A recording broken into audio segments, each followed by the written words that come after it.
Semesta itu kan hanya merespon apa yang ada di kita. Pada saat kamu pagi hari misalnya berdoa, "Ya Allah aku mau jodoh, ya Allah aku mau rezeki." Jodoh dan rezeki itu dia akan hadir dalam berbagai macam bentuk realita hidup dalam kehidupan kita.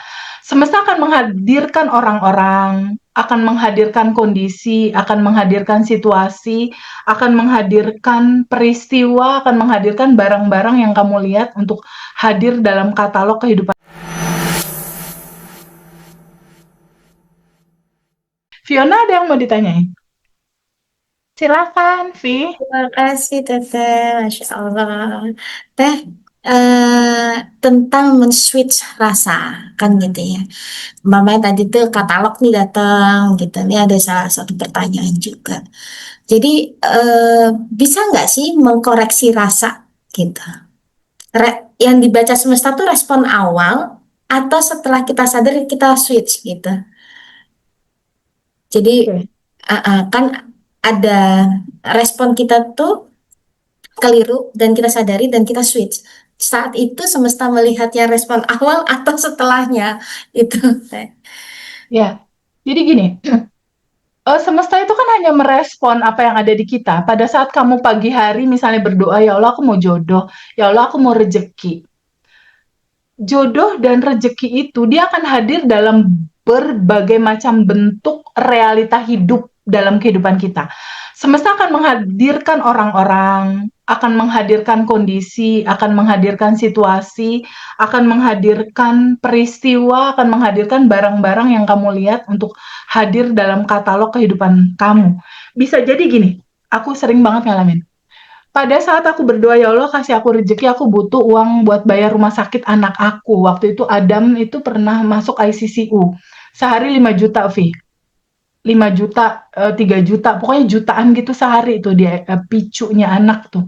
Aku berdoa, "Ya Allah kasih aku rezeki." Kadang nggak langsung dikasih rezeki, tapi Allah mendatangkan orang-orang yang butuh aku tolong dan butuh aku bantu gitu. Kadang tuh yang hadir tuh malah justru kebalikan dari itu. Jadi, pada saat kita berdoa, semesta itu akan selalu menggenapkan jawaban untuk memberikan jawaban terhadap doa itu. Banyak cara dan banyak faktor. Ada yang langsung ngasih katalog kayak aku pengen menikah, ada yang langsung datang undangannya, pernikahan, dan semesta pasti akan selalu melihat respon nih setelah si katalog ini, yang ini bukan. Lalu kita merespon kan, respon awal misalnya nggak sadar nih, iri dulu pertama. Terus berikutnya, oh iya ya, aku ingat materi hukum semesta nih, bahwa kalau iri dia artinya ini, kalau ini artinya ini. Jadi apapun yang tampil di dalam sajian semesta, sebetulnya itu apa adanya aja sih, Vi. Maksudnya sebetulnya semesta itu merespon sebelumnya atau dia merespon setelahnya. Yang jelas dia akan selalu merespon di awal pantulan endapannya dulu. Jadi pantulan endapan yang memang ada di bawah sadar itu dia pantulin dulu dalam sebuah peristiwa. Dipantulin dulu tuh biasanya dalam sebuah peristiwa. Tapi bisa aja kadang-kala random. Kadangkala si A dipantulin dulu pantulan awal, bisa aja si B nggak dipantulin dulu endapan emosi awal, tapi si B dipantulin request dia dalam bentuk katalog kejadian itu terjadi dulu sama orang lain. Hmm. Jadi one by one orang, kadangkala yang ini mungkin direspon awalan endapannya dulu, bisa jadi juga yang ini direspon sama semesta, gambaran dari pantulan apa yang udah jadi habit dan identitas barunya dia gitu. Bisa jadi pantulannya juga adalah gambaran request dia yang terjadi dulu sama orang lain. Nah, realita terjadinya buat kamu besok atau minggu depan atau bulan depan, yaitu tergantung dari respon kamu di sekarang. Makanya judulnya abaikan realita, yang penting respon. Responnya cuma dua, bersyukur di atas rata-rata. Satu lagi rilis. Rilis artinya terbuka untuk menerima, ikhlas menerima, sadari bahwa itu juga cinta. Izinkan kamu merasakan dan mengalami itu. semua spektrum rasa gitu. Karena itu yang akan membentuk kamu menjadi sesuatu yang apa ya, punya manfaat buat banyak orang. Nah, karena untuk seseorang yang menjadi wadah kebaikan buat banyak orang seperti Mbak Umi, Mbak V, Fiona, ini kan butuh tempat yang kuat gitu, bener nggak? Nggak mungkin Mbak Umi, Mbak V, Mbak Fiona, Mas Wahyudi, Farida, Windy, Al bisa mewadahi semua rasa teman-teman kalau nggak ngalamin kan? Bener nggak? Kalau nggak ngalamin nggak bisa cerita karena nggak ada datanya. Harus ada data dulu tuh yang dialami. Biasanya begitu. Ketemu titik pencerahan, titik kesadaran, baru itu mengalir. Tapi intinya gini sih sebetulnya, Fe. Nggak usah diribetin, nggak usah dipertanyakan tentang segala sesuatu, apa ini, apa itu. Happy aja dalam menerima semua sajiannya bahwa ini juga cinta. Ada satu anekdot bagus banget, aku tuh lagi nyari kisah narasinya, gini. Ada satu orang tua. Contoh Wahyudi deh. Wahyudi punya anak nih. Anak ini umur 5 tahun. Ya. Wahyudi punya anak ini umur 5 tahun. Lalu anak ini ulang tahun. Anak ini ulang tahun. Lalu Wahyudi tuh pengen ngasih surprise ke anaknya berupa hadiah ke anaknya. Tapi sebelum ngasih surprise hadiah, Wahyudi pengen ngerjain anaknya dulu nih. Pengen seru-seruan nih main game nih sama anaknya. Lalu Wahyudi mau kasih surprise jam 12, dia pengen ngebangunin anaknya, tapi ngebangunin anaknya bawa kue ulang tahun sama bawa hadiah buat dia, tapi pengen ngebanguninnya dalam bentuk surprise ulang tahun. Dia nggak mau wajah Wahyudinya tuh muncul gitu di depan anaknya untuk ngasih surprise. Wahyudi pakai topeng Max atau topeng gambar yang serem gitu, kayak badut-badut yang serem, pokoknya gambar yang serem, menyeramkan. Anggaplah topeng gambar Dracula yang serem. Pokoknya kalau anak-anak kecil ngeliat tuh, wah, pasti bakal nangis, pasti bakal sedih, pasti bakal kaget, pasti bakal nangis berkepanjangan. Asumsinya Wahyu di anak ini pasti bakal nangis dulu. Ntar kalau dia nangis, gue buka deh. Halo, ini papa. Papa kasih hadiah selamat ulang tahun. Kayak gitu.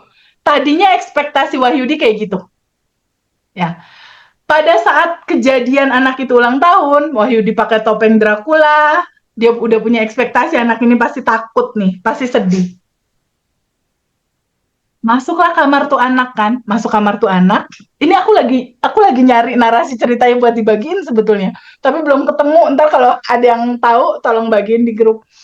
Pada saat masuk kamar Mbak V, Mbak Umi, Wahyudi tuh udah oh pasti nih anak kaget nih, takut nangis nih pasti gitu. Pas oh gitu ke anaknya. Anak itu malah malah ketawa. Terus malah meluk. Terima kasih ya Dracula. Terima kasih. Bapaknya bingung. Hah? Kok nggak takut? Kok nggak nangis? Kan aku Dracula. Ini aku Dracula nih, Dracula, Dracula. Mau ngegigit. Pengen nyelakain kamu. Ini Dracula. Gak. Dalamnya apa?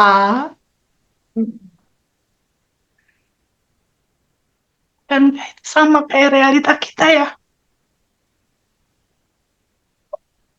Cinta itu ada di dalam kemasan kesedihan, tapi dalamnya itu kasih. Mama seperti seorang ayah yang datang ke kamar anaknya lagi pakai topeng mainan Dracula. Tapi dalamnya papahnya. Terus papahnya nanya, kamu kenapa nggak takut? Aku nggak takut.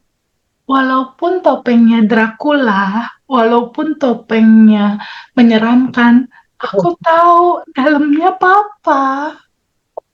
Aku tahu dalamnya papa cinta sayang sama aku. Aku tahu itu papa dalamnya. Jadi terserah aja papa mau pakai topeng apa.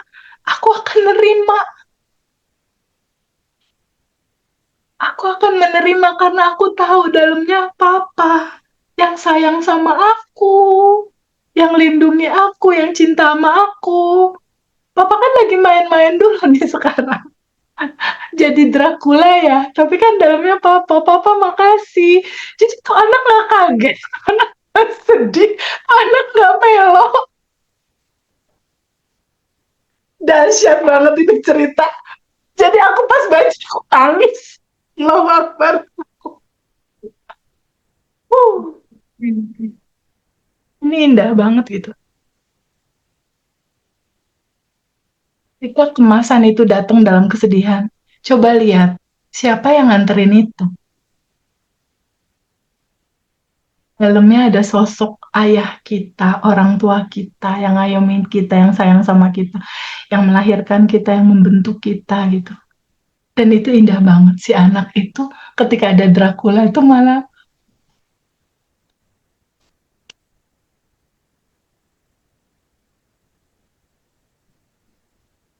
Bab, bisa nggak kita yang dengar cerita ini saat ini coba punya sudut pandang yang berbeda mulai sekarang dan seterusnya. Bahwa semua cuma keindahan. Oke, pembahasan dari aku selesai. Aku mau dengar satu-satu respon dari Al Fakih dulu. Al, gimana tentang pertanyaan teman tadi dan penutup kisah Dracula? Kalau saya Topeng sih, Dracula. ya sebenarnya pernah saya kirim ilustrasi seperti itu, tapi bentuknya adalah seorang ayah yang ingin menggantikan gelang emas palsu dari si anak dengan yang asli. Itu pernah saya kirim. Mungkin ilustrasinya hampir sama seperti seorang ayah yang menggunakan topeng Dracula dan ingin memberikan kejutan gitu. Dan memang secara umum seperti itu dalam kehidupan kita, dalam merespon sebuah kejadian seolah-olah itu nampak buruk untuk kita, tapi kita tidak pernah tahu bahwa di balik realita yang buruk ini ada sesuatu yang indah di dalamnya. Ya. Dan mungkin ini juga istilahnya akan mencerahkan untuk teman-teman yang saat ini sering menganggap bahwa realita ini adalah yang benar-benar nyata dan lagi seburuk-buruknya gitu. Terima kasih atas pencerahannya, Teh. Sama-sama. Kita mulai mensiarkan semua bobot dari pembicaraan kita hari ini ya, Al. Sehubungan dengan iri, ya, sehubungan dengan sakit, sebelum sakit ada apa. Oke, kita sama-sama siar, ya, untuk kebaikan lingkungan dan teman-teman kita. Oke, next, Wahyudi. Ada yang kamu mau sampaikan dari pertemuan kita kali ini, Wahyudi? Ada insight apa yang bisa kamu simak? Bisa paling yang terakhir Teh ya. Mau coba kasih yang seorang ayah sama anak tadi, bahwa sebenarnya dalam hidup ini respon kita itu cenderung kita merespon terlalu responsif. Ya. Dan boleh-boleh saja kalau mau merespon, dan apapun responnya seperti itulah diri kita sejatinya.